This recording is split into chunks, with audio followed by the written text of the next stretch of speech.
నా గొర్రెలు నా స్వరం వినను అన్నాడు ప్రభువు. ఎప్పుడు ఒకడికి పరలోకం కనబడకుండా, పరలోక స్వరం వినబడకుండా పోతుందంటే చూద్దాం. ఎందుకు ఎందుకు స్టెఫన్ గారికి కనబడిన పరలోకం మనకు కనబడడం లేదు? యోహాను గారికి కనబడిన పరలోకం మనకెందుకు కనబడడం లేదు? పేతురుకు వినబడిన స్వరం మనకెందుకు వినబడడం లేదు? పౌలు గారికి కనబడిన పరలోకం మనకెందుకు కనబడడం లేదు?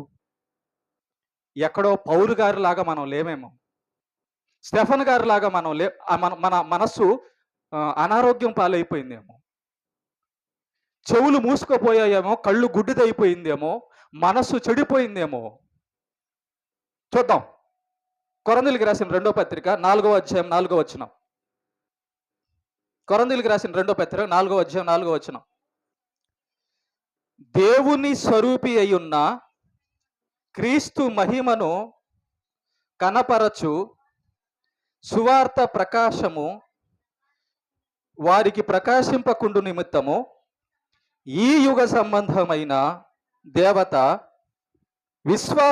అవిశ్వాసులైన వారి మనోనేత్రములకు గుడ్డితనము కలగజేసిన ఒకడున్నాడట ఈ భూమి మీద, పరలోకం కనబడకుండా చేసేవాడట. ఎవరో ఒకడు మోస్తున్నాడట. ఏమి కనబడకుండా, ఏమి వినబడకుండా? పరలోకం ఏం కనబడకుండా, ఏం వినబడకుండా చూస్తున్నా. ఇదిగో ఏంటది? దేవుని స్వరూపి అయిన క్రీస్తు. ఈ సృష్టికర్త ఎవరైతే ఉన్నాడో ఆ యెహోవా దేవుడైన ఆయన ఎలా ఉంటాడో అలాగే ఆయన కుమారుడైన క్రీస్తు కూడా అలాగే ఉంటాడట. ఆయన మహిమలాగే ఈయన మహిమ కూడా అలాగే ఉంటుందంట. అంటే దేవుని కుమారుడైన క్రీస్తు సువార్త ప్రకాశము, ఆయన చెప్పిన మాటలే సువార్త. ఆ సువార్త ఏంటి? పరలోకము. ఆ సువార్త ఏంటి? నరకాన్ని తప్పించుకోండి. ఆ సువార్త ఏంటి? దెయ్యం ఉన్నాడు జాగ్రత్త. ఈ సువార్త అనే మాటలు వినబడకుండా, ఆ పరలోకపు స్వరము, ఆ పరలోకపు దర్శనం కనబడకుండా ఒకడు చేస్తున్నాడట. వాడెవడు? ఇదిగో ఈ యుగ సంబంధమైన దేవత. ఈ యొక్క భూమి మీద ఒక దేవత, యుగ సంబంధమైన దేవత అనగా సాతాను, దయ్యము, అపవాది, అబద్ధికుడు, దుష్టుడు అనే చాలా పేర్లు ఉన్నాయి వాడికి. మోసగాడు అనేవాడు ఒకడు ఉన్నాడు, దుష్టశక్తి ఒకడు ఉన్నాడు. వాడు ఏం చేస్తున్నాడంట అంటే, పరలోక స్వరం వినబడకుండా, పరలోక దర్శనం కనబడకుండా వాళ్ళ మనస్సుల లోపలికి అవిశ్వాసము, పాపము తీసుకెళ్తున్నాడట. వాళ్ళ మనసు గుడ్డిదైపోయేటట్టు చేస్తున్నాడట. మనం పరలోకాన్ని దేంతో చూడాలి? మనస్సుతో.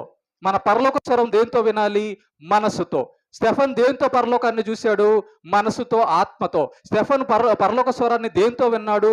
మనస్సుతో, ఆత్మతో. కాబట్టి ఎవరినైనా కానీ నేను గుడ్డోడుగా చేయగలిగితే వాడు చూడలేడు, ఎవరినైనా నేను చెవిటోలుగా చేయగలిగితే వాడు వినలేడు అని సాతాను ఏం చేశాడంటే, మనుషుల మనస్సులను గుడ్డిగా, మనుషుల మనస్సులను చెవిటిగా మార్చేశాడు. ఈ యుగ సంబంధమైన దేవత అంటే ఎవరైతే అవిశ్వాసులుగా సాతాను చేత మారిపోయారో, అనారోగ్యం పాలైపోయిందో మనస్సు, వాళ్ళ మనస్సు పరలోకపు స్వరము వినలేదు, వాళ్ళ మనస్సు పరలోకాన్ని చూడలేదు. అందుకే యేసుప్రభు ఏమన్నాడంటే, చెవులు గలవాడు వినగలడు. అంటే ఎవరి మనసు అయితే పనిచేస్తుందో, బాగా పనిచేస్తుందో వాడికి వినపడుతుంటది ఈ మాటలు. ఎవరి మనసు అయితే బాగా పనిచేస్తుందో వాడు పరలోకాన్ని చూడగలుగుతూ ఉంటాడు. మనిషి యొక్క మనస్సుకు గుడ్డితనము, చెవిటితనము, చెడుతనము కలిగించే సాతాను ఒకడు ఉన్నాడంట. అందుకే ఎంత చెబుతున్నా, ఎంత ఎక్కిస్తున్నా, నువ్వు రోజు ఎంత వింటున్నా నీ జీవితం నార్మల్గా ఉంది, ఏమీ కావడం లేదంటే నీ మనసు చెడిపోయిందని అర్థం. నీ చెవులు చెడిపోయాయని అర్థం. నీ మనసు చూడడం లేదని అర్థం. నీ మనసు దేవుని మాటలు విన్నంగానే స్టెఫన్లాగా తీసుకుందా? స్టెఫను మనసులాగా వినబడిన రోజునే క్రియలు ప్రారంభమయ్యాయా? కాబట్టి స్టెఫనుకు కనబడిన పరలోకం ఈరోజు మనకు కనబడడం లేదు. అదృశ్యమైన ఈ సృష్టి వెనకాల పరలోకం ఉందా? ఉందని ఎప్పుడు నమ్మాలి? చూడకముందు నమ్మాలమ్మా. అసలు ఎలా చూడగలము? ఎలా వినగలము? విశ్వాసంతో నాయన. స్టెఫను మొట్టమొదట విశ్వాసి అయ్యాడు. స్టెఫను మొట్టమొదట యేసు ప్రభు పరలోకపు మాటలు తీసుకున్నాడు లోపలికి. తీసుకున్న తర్వాత అంటే స్టెఫను గారు దేవుడు చెప్పిన మాటలు నమ్మిన తర్వాత, విశ్వాసి అయిన తర్వాత, పరిశుద్ధాత్మను చేర్చుకున్న తర్వాత అప్పుడు చూపించాడు స్టెఫనికి పరలోకాన్ని దేవుడు. అప్పుడు చూపించాడు పౌలు గారికి పరలోకాన్ని దేవుడు. అప్పుడు చూపించాడు దానియేలుకి పరలోక విషయాలు దేవుడు. అప్పుడు చూపించాడు అబ్రహాముకి పరలోక విషయాలు దేవుడు. అప్పుడు చూపించాడు దావీదుకి పరలోక విషయాలు దేవుడు. ఈ మాటలన్నీ ఎవరు రాసినవి? వాళ్ళు రాసినవే. పరలోకమును చూచి పరలోక స్వరము విని రాసిందే ఈ యొక్క 66 పుస్తకాలు. రాసిన వాళ్లే ఆ ప్రవక్తలు, ఆ అపోస్తలులు. తోమాతో యేసుప్రభు ఒక మాట అన్నాడు. చదవండి ఆ మాట. తోమాతో ఏమంటున్నాడు చూడండి ఒకసారి. యోహాను సువార్త 20:29. అందుకు 28 చదవండి. కలిసి ఉన్నాయి కదా. యేసు నీవు నన్ను చూచి నమ్మితివి. అంటే చూడక ముందే నమ్మాలా?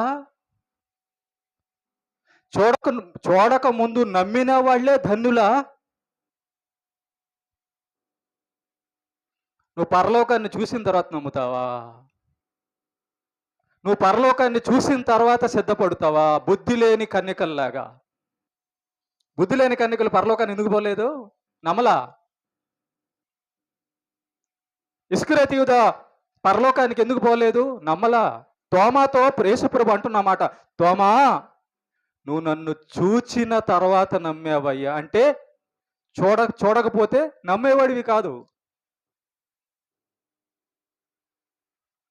మీ మనసు నాకు కనబడడం లేదు, అయితే లేదని నమ్మమంటారా?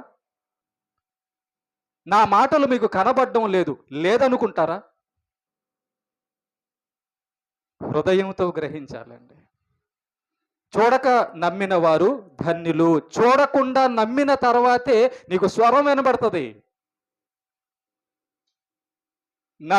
చూడక ముందు నమ్మిన తర్వాతే నీకు పరలోక దర్శనం కనబడుతుంది. మనం ఏమనుకుంటున్నాం తెలుసా? చాలా మంది ఏమంటారు, తక్కిడో బిక్కిడో అంటే అర్థం ఏంటి? ఉందో లేదో, అంతే కదా.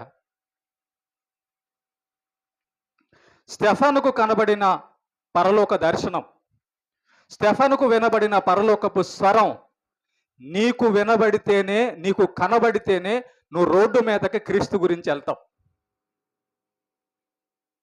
అంతవరకు వెళ్ళవు.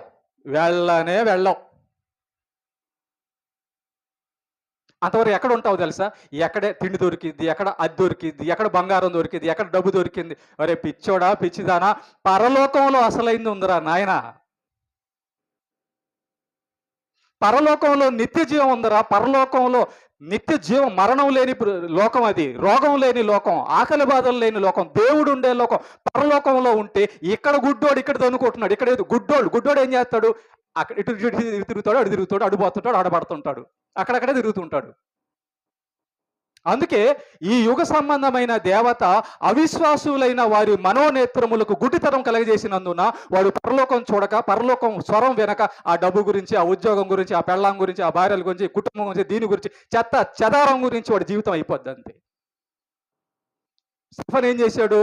యేసుప్రభు గురించి వినంగానే రోడ్డు మీదకి వెళ్ళాడు. ఎందుకు వెళ్ళాడు రోడ్డు మీదకి?